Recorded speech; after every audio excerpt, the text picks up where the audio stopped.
আসসালামু আলাইকুম এভরিওয়ান। আশা করছি আপনারা সকলেই অনেক বেশি ভালো আছেন। আজকে একদমই একটা ভিন্ন ধরনের রেসিপি নিয়ে আপনাদের সামনে চলে আসলাম।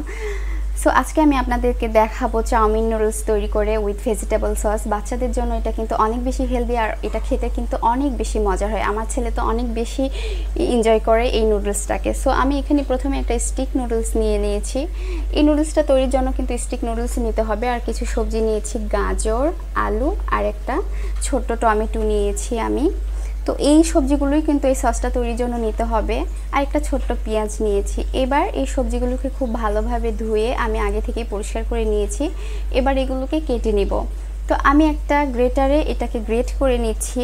তো গ্রেটারে গ্রেট করে নিলে যেটা হয়, এটা রান্না করতে অনেক বেশি ইজি হয়, সহজেই বয়েল হয়ে যায়। তো আমি গাজরটাকে কিন্তু গ্রেট করে নিয়েছি। এবার সেম প্রসেসে আলুটাকেও কিন্তু গ্রেট করে নিব। আপনারা চাইলে কিন্তু টুকরো টুকরো করেও কেটে নিতে পারেন, বাট আমার কাছে এটাই অনেক বেশি ইজি হয়। সো এবার আমি একটা বাটিতে সে গ্রেট করা আলু এবং গাজরটাকে উঠিয়ে নিচ্ছি। এটা কিন্তু দেখতে যতটা সুন্দর হয়, এটা খেতেও কিন্তু অনেক বেশি মজার হয়। আমি আমার ছেলেকে অনেকবার এটা তৈরি করে দিয়েছি, তাই ভাবলাম আপনাদের সাথে ভিডিওটা শেয়ার করি যে আপনাদের উপকারে আসবে। তো আমি এবার টমেটোটাকে কিউব করে কেটে নেব, টুকরো টুকরো করে। তো এটা একটা দেশি টমেটো ছিল। দেশি টমেটো নিলে কিন্তু এটার টেস্টটা অনেক বেশি ভালো আসে, একটু টক টক হয়, আবার একটু মিষ্টি মিষ্টি লাগে গাজর আর আলুর কারণে। তো এবার পেঁয়াজটাকেও কিন্তু আমি টুকরো করে কেটে নিচ্ছি। এখানে খুব বেশি মশলা কিন্তু ব্যবহার করতে হবে না, এটা রান্না করা অনেক বেশি ইজি, সহজেই রান্না করা যায়। তো এবার সব কিছু আমার কেটে নেওয়া হয়ে গিয়েছে। এবার চুলাতে একটা হাঁড়ি বসিয়ে আমি আগে থেকে গরম পানি দিয়ে রেখেছিলাম। এবার আমি সেই কেটে রাখা সবজিগুলো দিয়ে দিচ্ছি।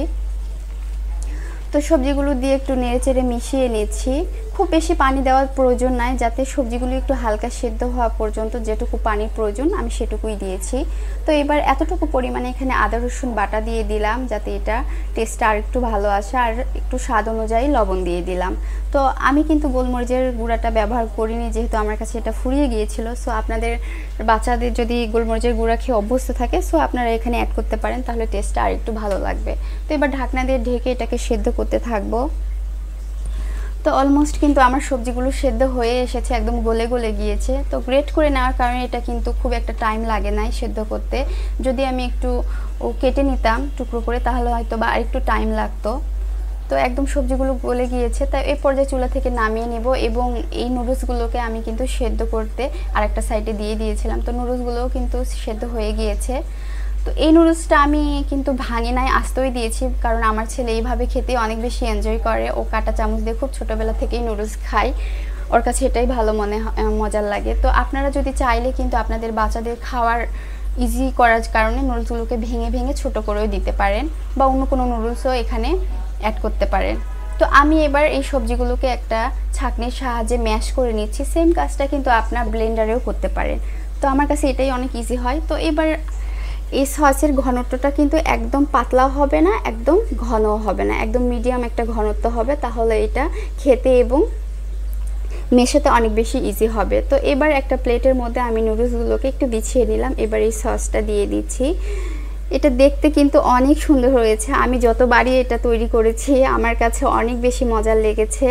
তো আমরা সেমভাবে কিন্তু বড়রাও তৈরি করে খেতে পারি। আপনারা চাইলে এখানে ডিম অথবা চিকেনটাও অ্যাড করতে পারেন, বাট আমার ছেলে এইভাবে খেতেই পছন্দ করে, তাই আমি এক্সট্রা আর কোনো কিছু অ্যাড করি নাই।